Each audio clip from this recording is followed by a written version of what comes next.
Hi, I'm Craig Smith, and this is Eye on AI.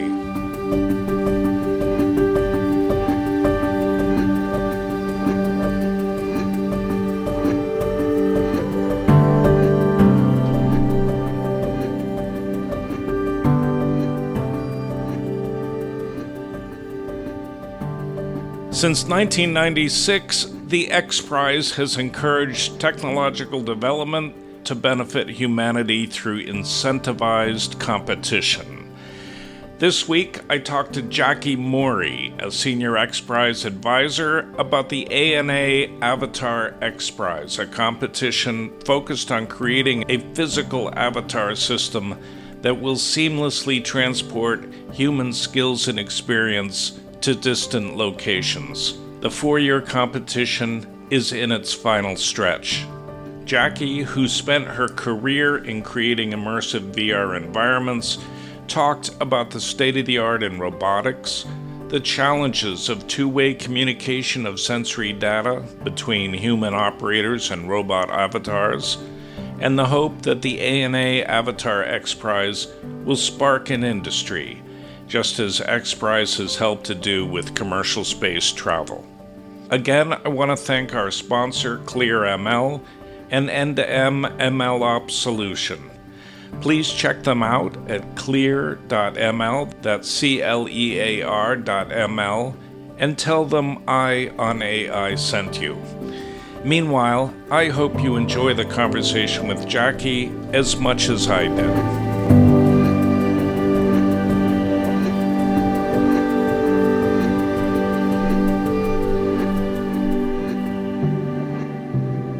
Jacqueline, why don't you start by introducing yourself, your association with XPRIZE, a little bit about XPRIZE, and then specifically about this particular prize. Hi, I'm Jacki Morie. I am a consultant on the ANA Avatar XPRIZE. I've been involved with this prize for about 4.5 years now, and it's really exciting to see it come to its real big conclusion, what we hope will be a big conclusion.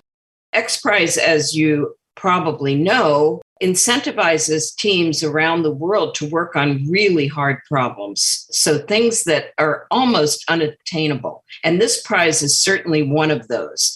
To create a telerobotic avatar that someone can control from a distance and feel as if they are truly there, getting all of those sensations back, like the visuals and the sounds, but beyond that, even the haptics, so that if you touch something with your robot in the physical world at a distance, you're feeling it wherever you are controlling that robot. As I said, it's been 4.5 years since we started this prize, and we are now converging on the finals. We had started with about 99 teams globally, and we are down to our 20 finalist teams. They have all been working on these telerobotic avatars, and they all have very different and amazing solutions. And we're going to see those in action at the finals, scheduled for Long Beach, California, the beginning of November, and the public is invited so you can come witness what these teams have been working on for 4.5 years. Wow, that's exciting. Can you put the prize, this Avatar prize, into a little bit of context? Give a little bit of background for those listeners that don't know XPRIZE, and then how many competitions or prizes you have running concurrently. And what is ANA, which is the Japanese airline, what is their interest in sponsoring this particular prize? So XPRIZE from the very beginning has tried to incentivize really hard problems in the hopes of starting new industries. The very first one 20 years ago or so was the Ansari XPRIZE, which challenged people to take people for 3 orbits in a private spacecraft, come down and do it again in a few weeks. And it was a public event where people came and they cheered on their teams. And that really was the start of the commercial civilian space industry that we see today everywhere around us. If you want to see the kind of prizes that we have right now, and again, it's a 20-year history that XPRIZE has sponsored. If you just go to xprize.org, you will see the ones that we're currently involved with.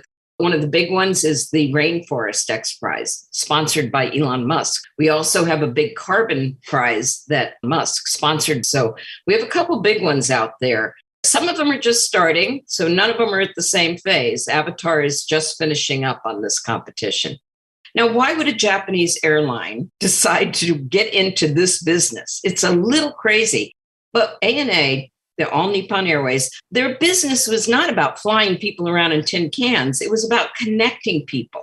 And so the ways that you can connect people today because of technology are much more advanced and much more personal, if you will, than putting people in basically a flying bus and sending them somewhere. So they're trying to get in very early on this new technology that will help them connect people the way they see that their core business is. XPRIZE was started by Peter Diamandis, and there is a foundation that is behind the competitions. The foundation is all about having an impact on the world. The prizes are part of that work. So much of the funding for this comes in from sponsors for the prizes, but there are other operational costs for the foundation as a whole. And for those who don't know, Peter Diamandis is a Greek-American engineer, physician, and entrepreneur. And he's also co-founder, if I'm not mistaken, of Singularity University. Is that right? Yes. He's founded a lot of things. So Singularity University, the Longevity Institute, XPRIZE. He's done a lot of things in his life to help technology have a really powerful impact on the world.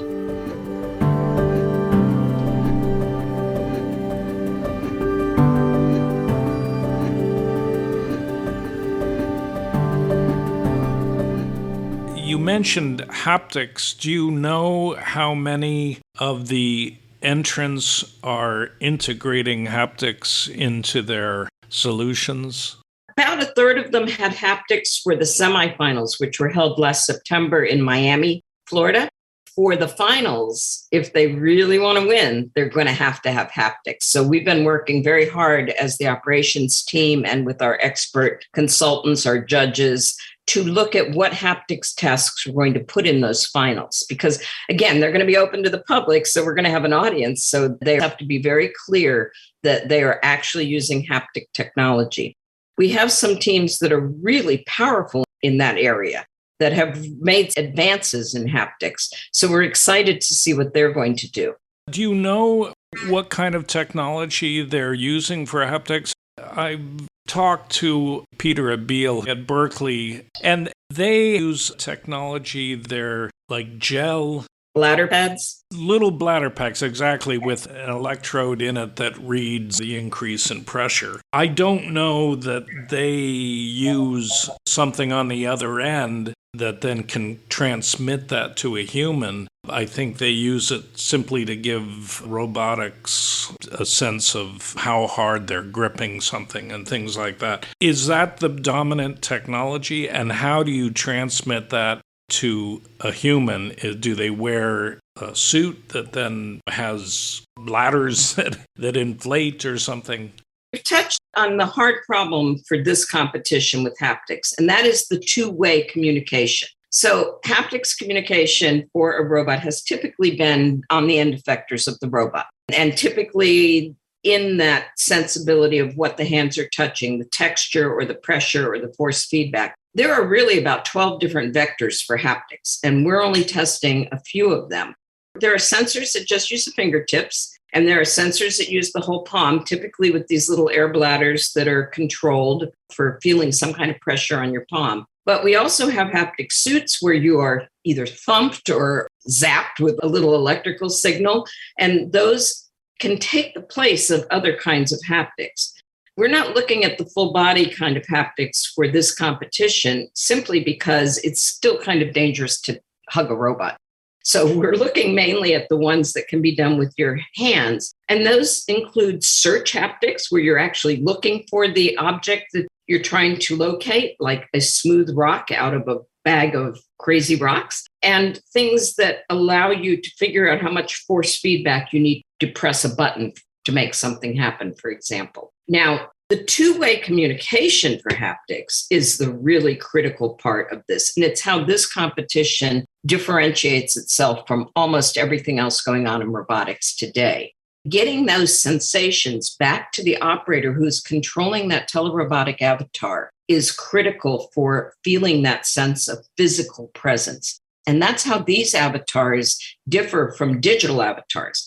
Digital avatars are not truly in another place, whereas these avatar robots are.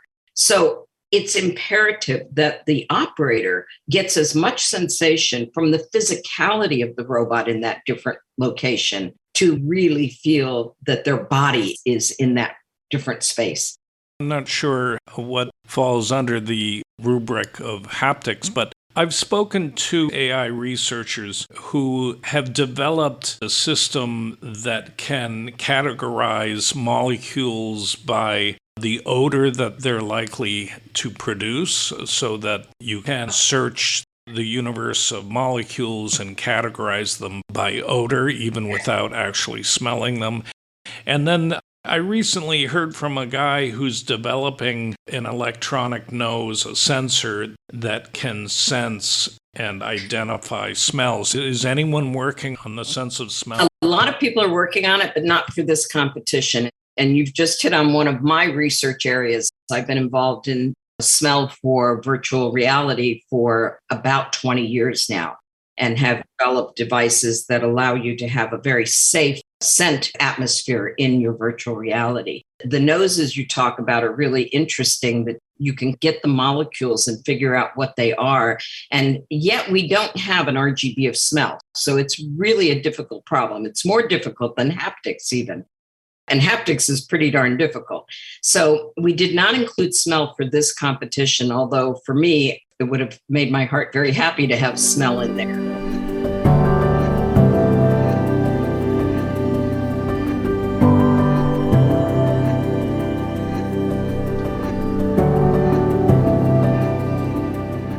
A lot of the technology that the teams are doing for this is very rudimentary when you think of this two-way communication that has to go across a distance. So we've minimized the problem to get the basics of the technology going. And there are some teams that are way ahead of others, but there are some teams that are coming up with little interesting bits and bobs of solutions that might not have been obvious if you had really constrained the rules for this. One of the things that we've talked about from very early on in this competition is when you have something at a distance, depending on the distance, you're going to have latency, right? If I am operating a robot on the moon, I'm going to have a big delay. This is where I see AI coming in. And we don't have it for this competition because there are so many more fundamental problems to be solved. But once we tackle latency, and we decided we wouldn't put it in for this competition because, again, we're doing the foundational stuff right now. But once you have latency in the mix, you're going to have to look at AI solutions to counteract that latency, whether they are predictive algorithms or line of sight stuff or whatever. Those things are going to be critical to having this technology work at a real distance. You cannot have one-to-one communication if you are waiting for a minute. And if we're on Mars, we're waiting 22 minutes.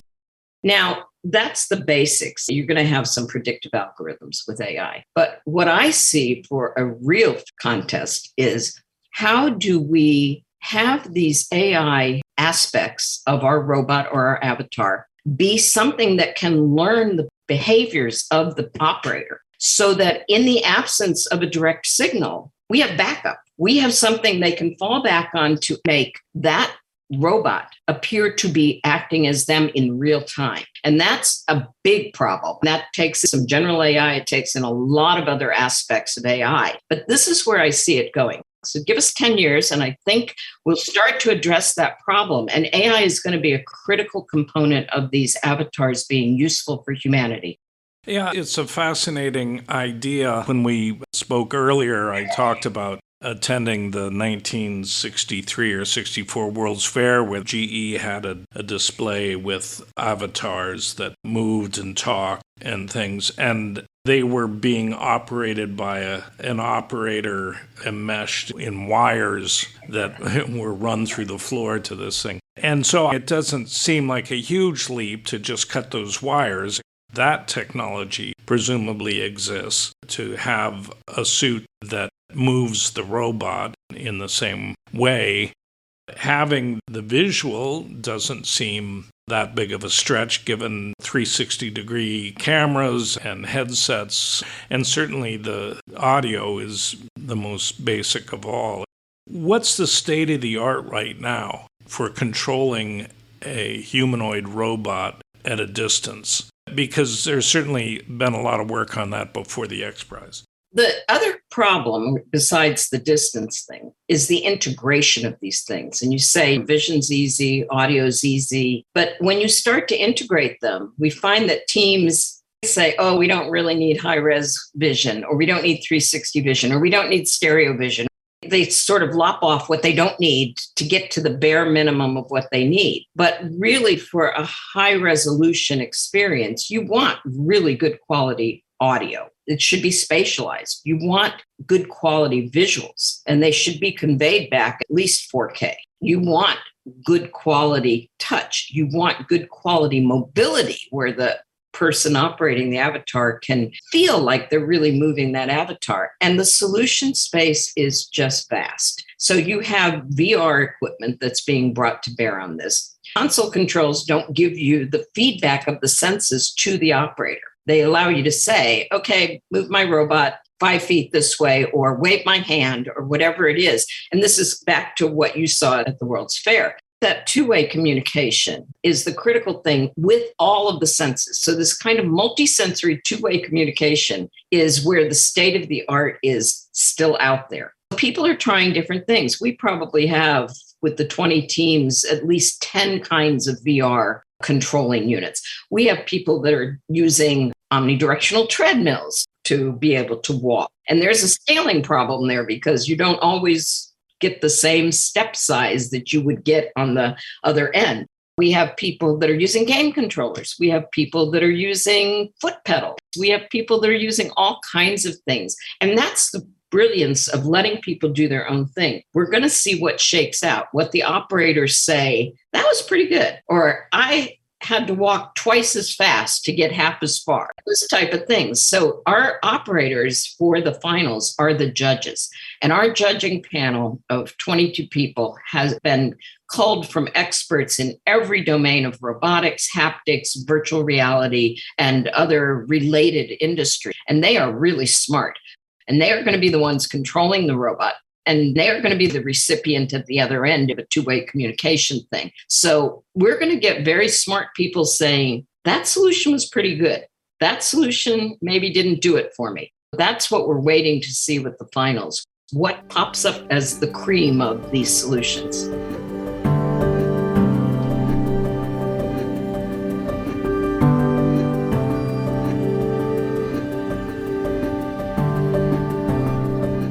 So the judges are actually going to operate the avatars, either by wearing a suit or, as you said, operating a console. What kind of tasks will they be doing? Do you know yet? For the finals event, the way we have set it up, there is a test course run. There are 3 domains. So maybe one is connectivity, one is skills transfer, and one is exploration. The robot avatar will have to move from one domain to another. So think of them as separate boxes out there on the arena floor where the finals will take place. Back in another room, in the operator control room, one of our judges will be controlling that avatar with whatever mechanisms the team has given them. So they won't be out there on the floor except through the eyes and ears of the avatar. We may have another judge that is in one of those domains to talk to the person operating the avatar. And then the avatar has to do other things. So one of the big tasks will be mobility. Can they actually make it from one of these domains to the next one over about 80 yards, let's say? So they have to get there. Now, whether they're bipedal or they have wheels or they have some other sort of mobility mechanism, they're going to have to do that. They're going to have to do dexterity tasks where they're moving switches or picking up something or lifting a canister. They're going to have to do some sort of haptics task where the operator actually feels those forces that the avatar is feeling. And they're going to have to do a little bit of skills transfer. It's going to boil down to 10 discrete tasks, though. So every team has to do every one of those tasks, or they don't have a shot at the grand prize, which is in the millions of dollars. These are primarily researchers. Are there any corporate teams involved as opposed to university or research institutes? A lot of them are university, and several universities have gotten together to combine their technologies. Converge was a merger of Haptics Company and SynTouch and Shadowhand. So there were 3 companies that got together to make the biggest, baddest avatar you've ever seen. And they've got a lot of haptics because they brought in a haptics company as part of their consortium. Other than that, though, we see a lot of very young, eager researchers who are looking to create the next best thing. And we've got teams from Italy. There's a lot of robotics in Italy. We've got teams from the United States. We've got one from Singapore, the UK, all over Europe. We have a couple from Japan, South Korea. So we have quite a few. In the past, with XPRIZEs, what happens with the solutions? Do some of them find their way into industry and products? I'm thinking of DARPA. A lot of their prizes or competitions turn into startups. That's certainly what the teams in this competition are hoping for, that some of them will come away with a company that can actually be the start of this industry. Now, the way it works with the XPRIZE is XPRIZE has nothing to do with the IP. ANA gets a first look. So if they are teams that they want to invest in, they can do it. But the finals will also be open to any investors who want to come and look at this technology. And so they are looking at having a product that could be commercialized. That's the goal. The goal is to start a new industry. And certainly we hope that there'll be a bunch of new companies that come out of this finals event in November. Are any humanoid robotics companies involved? Of course, I'm thinking Boston Dynamics, and there's a couple in Japan. Are any of them fielding teams? Not for this competition. We've talked to them. Some of their humanoid robots are just too big for what we're trying to do and stay safe. Some of the Japanese companies, unfortunately, with this pandemic, it really precluded their involvement, and yet they're all watching this. And there's actually a big effort in Japan to have this avatar technology as a moonshot. So that's going to continue, despite the fact that these Japanese teams, who are sometimes way ahead, could not participate in this competition. What's great is that there is a burgeoning sort of community of people looking at this. 4.5 years ago, when I started with XPRIZE on this, a humanoid robot was really an autonomous vehicle. There was none of this, I'm going to control it as a teleoperated robotic entity of myself. That has been a huge shift that I think XPRIZE has pushed.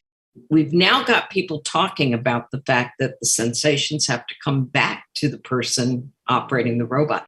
And there's room for both. There's room for autonomous and there's room for the teleoperated. And when you get down to it, there's going to be a merger of those in the future when we really start having to solve some of the difficult problems like latency.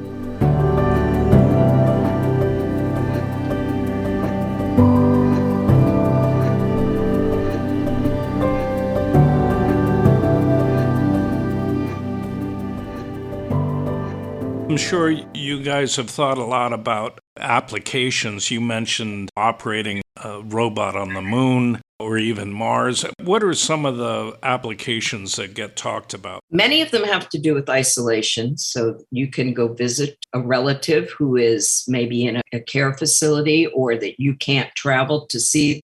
The pandemic has opened up all kinds of new opportunities for that kind of communication that has a physicality. Everybody wants to hug their grandmother, but they can't. So we're not there yet, but that's where it's going, that we will be able to do that sometime in the future. So that communication with another human being, which we call connectivity, that's a really important use case.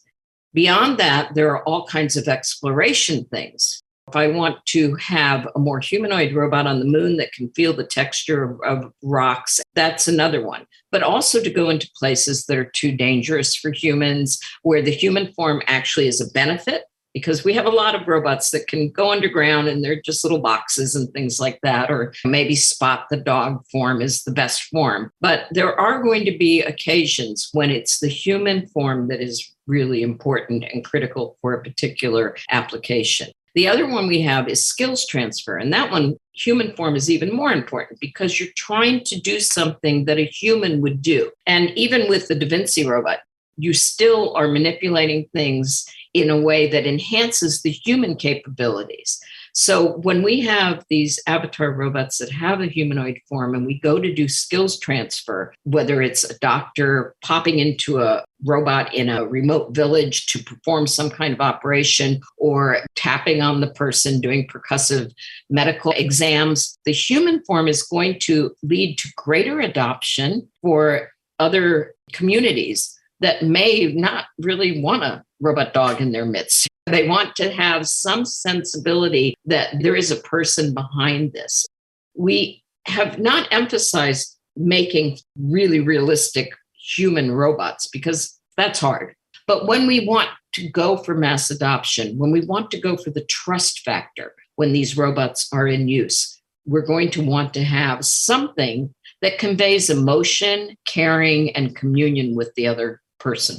Robotics are fascinating, something that moves autonomously, or at least without someone physically moving them in front of you.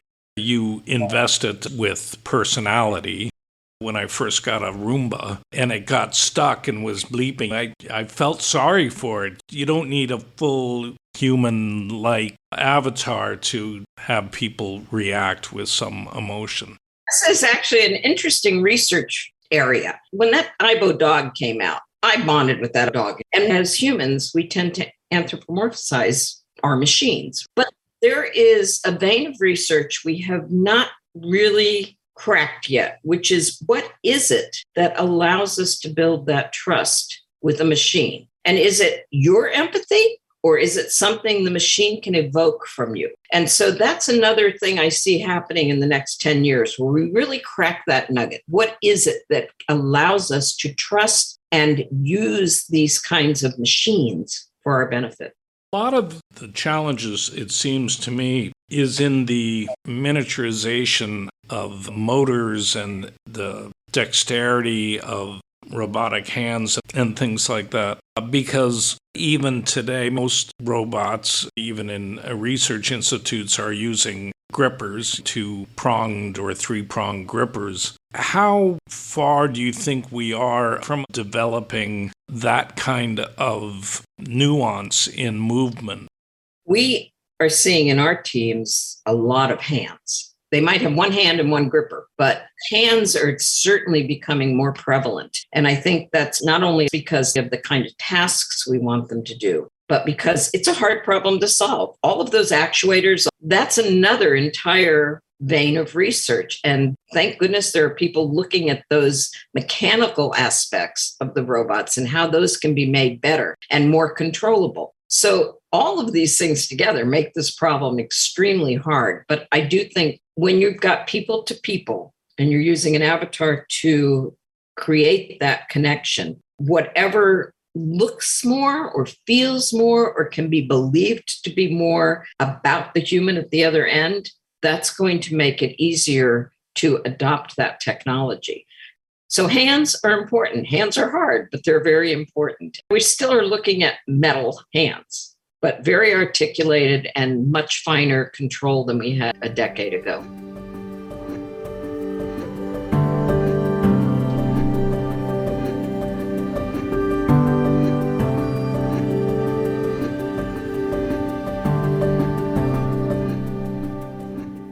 You're watching the field develop. How long before there will be a humanoid bipedal robot that someone could control remotely, say in a factory, to do things that require some dexterity?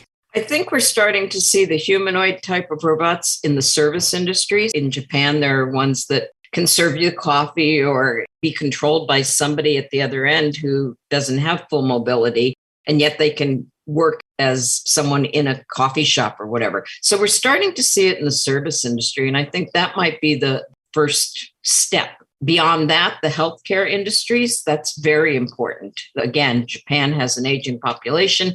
This is why they've put so much effort and focus on these kinds of robots that can help with that aging population. So I do think the first round of these entities coming into use will be something that involves other people. So whether it's service industry or healthcare, that's the first part. Then I'm hoping we get into the skills transfer, because I think that, again, is incredibly important. If we can start to train people all over the world, or even have that expert who can't travel or it's too far for them to meet an emergency, be able to jump into one of these avatars, I think that's going to be very beneficial for the world.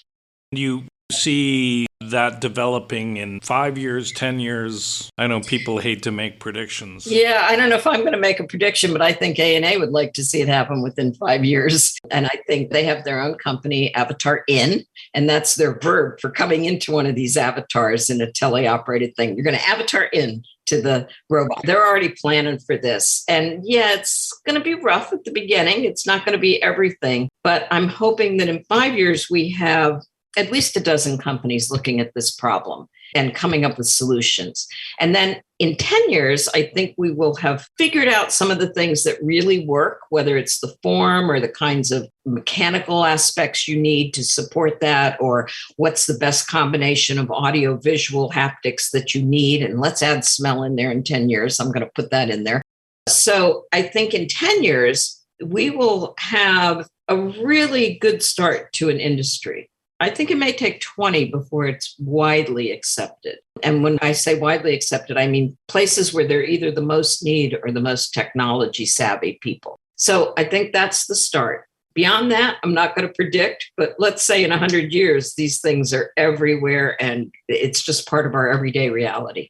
Yeah, I'm hung up on the engineering of the robots. Beyond the hands and the dexterity, every robot I've ever seen outside an industrial setting moves relatively slowly.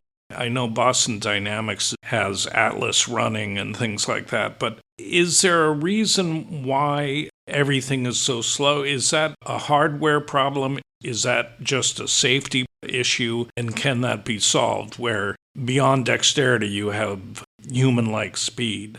We have a lot of joints as a human, whereas a Puma robot on a factory floor making a car only has a few joints. They just got to do one thing over and over again. So it's a very limited solution space. Whereas humans, we've got all kinds of joints, and even our hands are massively jointed. So it's a big engineering problem. Now, can we make it faster? Yes. I don't know if you've seen Disney's stunt double robots. Those are pretty fast. John Snoddy, who is head of Disney Research and oversaw the stunt double robot projects, is one of our advisors on the ANA Avatar XPRIZE. So you can make them fast if they're doing a particular task. So you've programmed them to be able to do that quickly. It's when we get into the general purpose that it becomes harder, because you can't anticipate exactly what that robot's going to have to do. So you have to build it, you have to engineer it, you have to make all the joints and things flexible enough so that they can accommodate any behavior that a human is trying to put into it. And it's still a hard problem. We've figured it out for digital animation, and that's taken us 30 years. So imagine what we're going to get in 30 years when we get the hardware engineered to the point where we can really make it sing.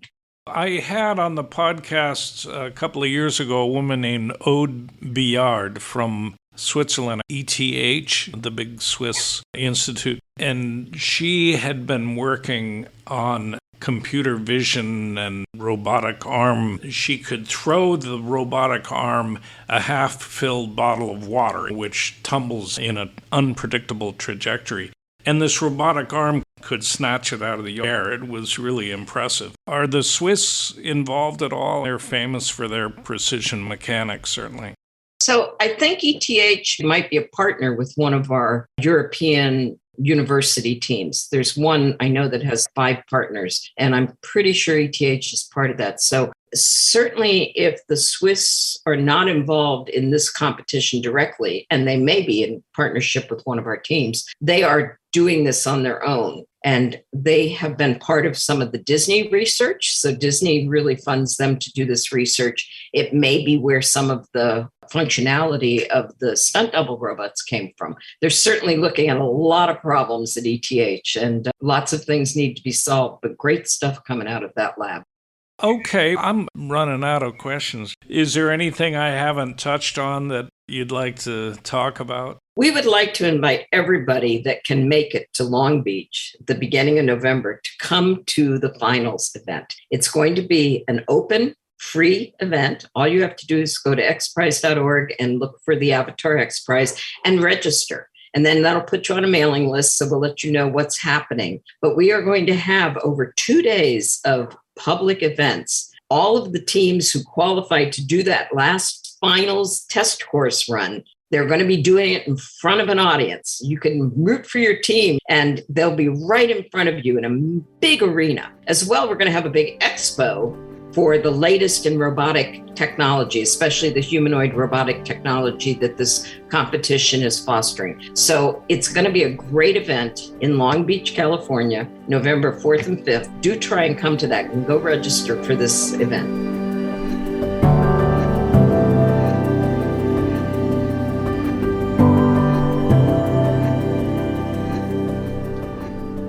That's it for this episode. I want to thank Jackie for her time. I encourage everyone listening to visit xprize.org and register to attend the Avatar Finals in Long Beach, California in November. I hope to be there myself. If you want to read a transcript of this episode, as always, you can find one on our website, eye-on.ai.